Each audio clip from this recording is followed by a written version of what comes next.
एक टाइम था जब मैं आपको कागज पे लिख के दिया करता था। हाँ। मैं कहता था मेरी इतनी सीट आएंगी। अब मुझे लगने लगा वो मेरा अहंकार था। अब मैं नहीं लिख के दूंगा कभी। अच्छा, वैसे वो रोल रिवर्सल हो गया। परवेश वर्मा लिख के दे रहे हैं कागज पे केजरीवाल 20,000 वोटों से हारेंगे। हम रो थोड़ी रहे हैं, हम तो बता रहे हैं। Sir please, sir please, sir please. अभी बताते हैं सर। यही बीजेपी का आप बोलिए प्लीज। यही गाली देते हैं ये। वो कह रहे हैं केजरीवाल कमीना है, केजरीवाल भड़वा है, केजरीवाल आतंकवादी है, केजरीवाल हरामखोर है। टॉप खबरी शो डिबेट के इस पसंदीदा चैनल में एक बार आपका फिर स्वागत है। अगर आप भी डिबेट वीडियो देखना पसंद करते हैं तो आप बिल्कुल सही चैनल पर आए हैं। बार बार आपको चैनल न खोजना पड़े, इसलिए चैनल को सब्सक्राइब जरूर कर लें ताकि हमारे चैनल पर आने वाली सबसे पहले वीडियो आपके पास सीधे पहुंचे। तो दिल्ली में चुनाव का माहौल काफी गर्मा गर्म है और ऐसे में हम आज की वीडियो लेकर आए हैं केजरीवाल का वो इंटरव्यू जो काफी चर्चा में बना हुआ है। चर्चा में क्यों बना हुआ है आप खुद देखिए। चलिए शुरू करते हैं। एक टाइम था जब मैं आपको कागज पे लिख के दिया करता था। हाँ। मैं कहता था मेरी इतनी सीट आएंगी। अब मुझे लगने लगा वो मेरा अहंकार था। मुझे इस तरह का अहंकार नहीं कि मेरी तो इतनी सीट आ रही है, मेरी तो। मैं इतना कह सकता हूं कि जनता के बीच में जब जा रहा हूं तो मुझे ऐसा लग रहा है कि जनता हमारे काम से बहुत खुश है, हमारे एजेंडा से बहुत खुश है। जनता शायद पूर्ण बहुमत देगी। अरे कहना क्या चाहते हो सर, लेकिन ये हेडलाइन बनेगी जो अभी आपने कहा कि मुझे लगता है कि एक वक्त में अहंकारी हो गया था जब मैं लिख के बिल्कुल, देता था। मैं आज भी कहता हूँ आदमी इवॉल्व करता है, जर्नी होती है। मैं तो कह ही रहा हूँ कि जब मैं लिख के देता था, मैंने जब बाद में इंट्रोस्पेक्ट किया, मुझे लगा कि वो कहीं ना कहीं मेरे अहंकार को झलाता था। हमारी तो 70 में से इतनी सीट आ जाएंगी जी। पंजाब के टाइम में मेरे को याद है मैं लिख के देता था 117 में से 100 सीट आ रही है हमारी। कहीं ना कहीं तो मेरा अहंकार था। अब मैं नहीं लिख के दूंगा कभी। अच्छा, वैसे वो रोल रिवर्सल हो गया। परवेश वर्मा लिख के दे रहे हैं कागज पे केजरीवाल 20,000 वोटों से हारेंगे। Sure. आप मुझे बताएं क्या काम हुआ है और मैं आपको बताऊं कि जो काम नहीं हुआ, जो रिपोर्ट होता है कि ये काम नहीं हुआ, बिल्कुल। आप बताएं वो रिपोर्ट गलत है या ठीक है। आज दिल्ली में 24 घंटे बिजली आती है। वो अपने आप नहीं आती है। मैंने और सत्येंद्र जैन ने पहले 3 साल में खड़े होके दिल्ली के अंदर इंफ्रास्ट्रक्चर को स्ट्रेंथन किया, तार बदलवाए, ट्रांसफार्मर बदलवाए। दिल्ली में आज जो सरकारी स्कूल हैं वो किसी भी बड़े से बड़े प्राइवेट स्कूल को मात देते हैं इंफ्रास्ट्रक्चर में, रिजल्ट्स में। मैंने जितने भी काम किए दिल्ली के अंदर, वो काम एक्स्ट्राऑर्डिनरी काम है। वो काम लीक से हटके हैं। वो ऐसे काम है जो 75 साल में इस देश में किसी पार्टी और किसी सरकार ने नहीं किया। तो दिल्ली के अंदर मोहल्ला क्लिनिक के अंदर हम बहुत अच्छा काम कर रहे हैं। झूठी इंक्वायरी करा के एलजी साहब ने, उनके बीजेपी वालों ने अपने सिस्टम को इस्तेमाल करके कुछ महीनों के लिए, 5 से 7 महीनों के लिए दिल्ली के मोहल्ला क्लिनिक की सारी दवाइयां रोक दी। दिल्ली के मोहल्ला क्लिनिक के सारे टेस्ट्स रोक दिए।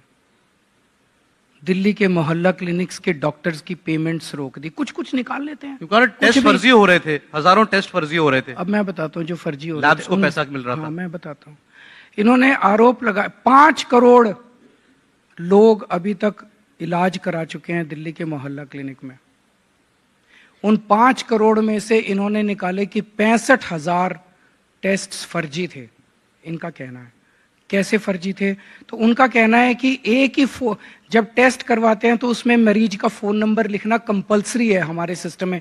हमारा पूरा सिस्टम कंप्यूटराइज्ड है। हर डॉक्टर को और हर असिस्टेंट को हमने एक आईपैड दिया हुआ, उसे आईपैड में एंट्री करनी पड़ती है। अगर वो मरीज के पेशेंट का फोन नंबर उसमें ना डाले तो आगे नहीं बढ़ सकता।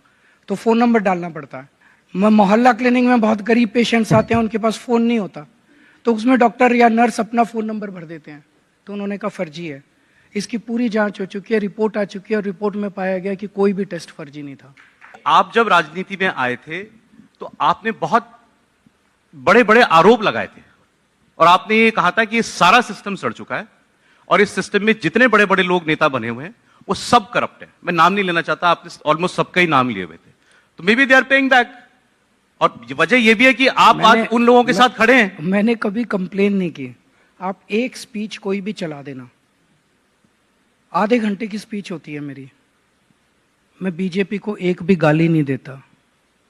मैं उनके किसी भी नेता को एक भी गाली, मैं अपने काम गिनाता हूं। तो मैं, आपकी बात बिल्कुल सही है कि they are all reacting against me and they are all working in collusion with each other. ये सारी पार्टियां मिलके हमारे खिलाफ चुनाव लड़ रही हैं और हम इस बात से पूरी तरह से we are conscious of the fact कि ऐसा करेंगे। जब आप सच्चाई के रास्ते पे चलते हो, सही काम करते हो, तो कांटे तो आएंगे ही आएंगे। हम रो थोड़ी रहे हैं, हम तो बता रहे हैं। वाह क्या सीन है, वाह क्या सीन है। आगे भी बहुत कांटे आएंगे, आगे भी बहुत कीचड़ फेंका जाएगा। ऊपर वाला मदद करेगा, ऊपर वाला ही आज तक मदद कर रहा है। केजरीवाल था क्या कल तक? मैं तो कुछ भी नहीं था, ऊपर वाले ने मुझे मुख्यमंत्री बना दिया। अब ये जो शिक्षा में इतना अच्छा काम हुआ, स्वास्थ्य में इतना अच्छा काम हुआ, ये तो ऊपर वाला ही करा रहा है। मैं तो निमित्त हूं, केवल मेरे जरिए करा रहा है। मैं बड़ा सौभाग्यशाली हूं कि ऊपर वाले ने मुझे चुना है ये अच्छे काम कराने के लिए। दूसरा, करप्शन की जब बात आई, आपने भी खुद बताया कि जेल में आपको रहना पड़ा, इतने महीने रहना पड़ा, और वहां क्या आपके अंदर बदलाव आए। अगेन, करप्शन का चार्ज जब आप पहले लगाते थे, आप अपने सबूत देते थे कि मेरे पास ये प्रूफ है, ये देखो अखबार में छपा है, ये सीएजी की रिपोर्ट है। आज वही सारे काम हो रहे हैं, वही सीएजी की रिपोर्ट आ रही है, लेकिन आप पर आरोप लग रहा है कि आप सीएजी की रिपोर्ट टेबल नहीं कर रहे विधानसभा के अंदर। आप बच रहे हैं, आप कोई चीज छुपा रहे हैं, ये आप पर आरोप लग रहा है। और आज जब आप पर आरोप लगा, केस हुआ, आपको जेल जाना पड़ा एक्साइज वाले मामले के अंदर, तो आपने कहा कि ये विछंड है मेरे खिलाफ, लेकिन आरोप तो ऐसे ही लगते हैं।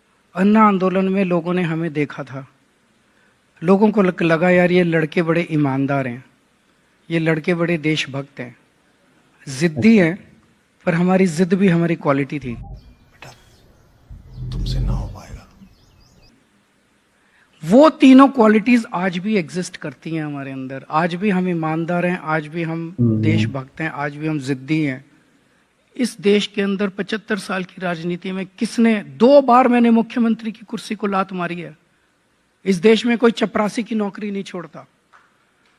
किसने छोड़ी है? मेरे प्रिंसिपल्स हैं, प्रिंसिपल्स के ऊपर मुझे क्या जरूरत थी? सितंबर में जब मैं जेल से बाहर आया, मुझे क्या जरूरत थी इस्तीफा देने की? कोई जरूरत नहीं थी इस्तीफा देने की। नहीं, लेकिन आपने तब इस्तीफा नहीं दिया जब आपको जेल हुई। आपने जेल में सीएम रहते हुए सरकार क्यों देता? ये चाहते ही ये थे कि केजरीवाल से इस्तीफा ले ले। मैं इनके ट्रैप में नहीं जाने वाला। मैं कहूंगा इस्तीफा देने की जरूरत नहीं है, जेल से सरकार चलाओ और इनको काउंटर करो। सर, लेकिन इसमें वही फिर बात वो आ जाती है, ये आपका प्रिंसिपल था और आपने देश में मांग की कि ये हमारे स्टैंडर्ड्स होने चाहिए, नेता पर आरोप लगे उसको तुरंत इस्तीफा देना चाहिए। पार्टी में अगर किसी कोई ऐसा आदमी है जिस पर कोई इल्जाम है, उसको पार्टी में नहीं लेना चाहिए। फिर तो भाई उसमें कुछ तो दम होना चाहिए ना आरोपों के अंदर। हर टीवी इंटरव्यू में एक ही, बीजेपी आपके ऊपर ये आरोप लगा रही है, आपको क्या कहना है? कांग्रेस आपके ऊपर ये आरोप। मैंने कहा यार, आरोप और प्रत्यारोप से तो देश नहीं सुधरने वाला। मेरे को इन तू मैं नहीं पढ़ना। तू मैं आप सब लोगों को मुबारक। मैं इंजीनियर हूं, इंजीनियर था, इंजीनियर हूं, इंजीनियर रहूंगा। मेरे को राजनीति करनी नहीं आती। राजनीति इनको मुबारक। आपको बिजली ठीक करवानी हो मेरे पास आ जाना, आपको पानी ठीक कराना हो दिल्ली का मेरे पास आ जाना, आपको यमुना ठीक करानी हो मेरे पास आ जाना, मैं कर दूंगा। मेरे को आती है, इंजीनियर हूं। ये सब क्या देखना पड़ रहा है? अच्छा है मैं अंधा हूं।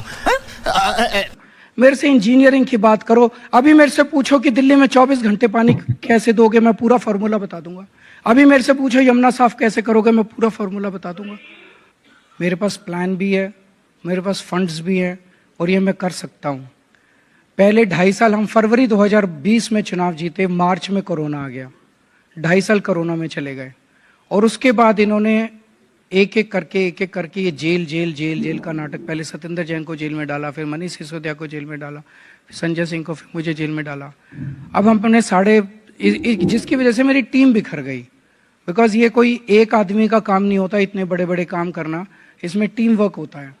अब हम अपने पछड़ों से निपट चुके हैं, हमारे पास पूरा प्लान है। अगर आप समय दोगे तो ये तीनों चीजें कैसे हो सकती हैं मैं आपको बता सकता हूँ, लेकिन मुझे पता नहीं आप समय दोगे। मेरे पास समय आपके पास होना चाहिए, आज तो आपके पास होना चाहिए।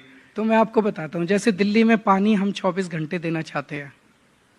हम चाहते हैं कि हर घर को साफ पानी नल से आए और 24 घंटे आए, गंदा पानी ना आए, 24 घंटे आए। ये हम दिल्ली में लागू करना चाहते हैं। यहाँ मेरी इंजीनियरिंग काम आती है। हमारे पास चाहिए 1250 पानी, मैं 1500 MGD पानी तैयार कर दूंगा। इस पानी को फिर मुझे दिल्ली के अंदर डिस्ट्रीब्यूशन करके एस्काडा सिस्टम हम हर जगह लगा देंगे और उससे 24 घंटे पानी आपके यहाँ आना चालू हो जाएगा। दिल्ली में ये चालू हो गया है। ठीक है। The good news is Rajendra Nagar विधानसभा की पांडव नगर कॉलोनी के अंदर अभी मैं 15 दिन पहले, सर प्लीज। अभी बताते हैं सर, यही बीजेपी का, आप बोलिए प्लीज। यही गाली देते हैं, ये करते कुछ भी नहीं है, गाली देते हैं। तो मैं क्या कह रहा था? आपने कहा कि हमारे पास ये प्लान है और ये काम में हो जाएगा। ये जो सो कॉल्ड शीश महल है, जो मकान आपको अलॉटेड था एज चीफ मिनिस्टर, इल्जाम ये है, अगेन सीएजी की रिपोर्ट आपके कहां से आई, लेकिन उसमें वो दिया गया और पीडब्ल्यूडी के इन्वेंट्री के कागज तक निकाल के दिए गए। कागज की भी क्या जरूरत? अच्छा ठीक है, लेकिन घर तो है, घर तो एग्जिस्ट करता है। हाँ। उसकी तस्वीरें बाहर आई, उसको खोल दो, घर को जनता के लिए खोल दो। उसमें कहा गया सर हमने- 70-80 करोड़ रुपया लगा और कोरोना में लगा। नहीं, एक मिनट, खोल दो ना, जनता तय कर लेगी। खोल दो। हम तो कह रहे हैं कि उस सो कॉल्ड सीएम हाउस को खोल दो, जनता को देखने दो कि उसमें कोई लग्जरी है क्या। क्यों नहीं? जब आप उसमें रह रहे थे तब खुल जाता, तब खुल जाता वो मकान। खुल जाता, खोल देते। अब खोल दो। जैसे मैं, सौरभ जी आप इतने सीनियर पत्रकार हैं, मैं आपसे एक चीज पूछता हूं, भारतीय जनता पार्टी ये चुनाव किस मुद्दे पे लड़ रही है? हम तो खुद सर ये सवाल पूछ रहे हैं, आपसे भी पूछ रहे हैं, उनसे भी मैं पूछ तो रहे हैं। बताऊंगा आपको किस मुद्दे पे लड़ रहा हूं। वो किस मुद्दे पे चुनाव लड़ रहे हैं? वो कह रहे हैं केजरीवाल कमीना है, केजरीवाल भड़वा है, केजरीवाल आतंकवादी है, केजरीवाल हरामखोर है। आप अपने काम बताओ ना। दिल्ली में हम कहते हैं आधी सरकार है हमारी, तो आधी सरकार उनकी है। तो मैं ये कह रहा हूं कि मैंने बिजली ठीक की, मैंने पानी ठीक किया, मैंने अस्पताल ठीक किए, मैंने ये ठीक किए। आपकी आधी सरकार थी, उस आधी सरकार ने पिछले 10 साल में क्या काम किया? नहीं, केवल केजरीवाल ये, केजरीवाल ऐसे, केजरीवाल वैसे, केजरीवाल। कल तो पूरी लिस्ट निकाली है ना गालियों की। मैंने पूरी लिस्ट कंपाइल की है, मेरे को अभी तक इन्होंने क्या क्या गालियां दी। फिर से मैं बस यही कह रहा हूं कि गालियों के बेसिस पे तो लोग, दिल्ली के लोग तो वोट नहीं।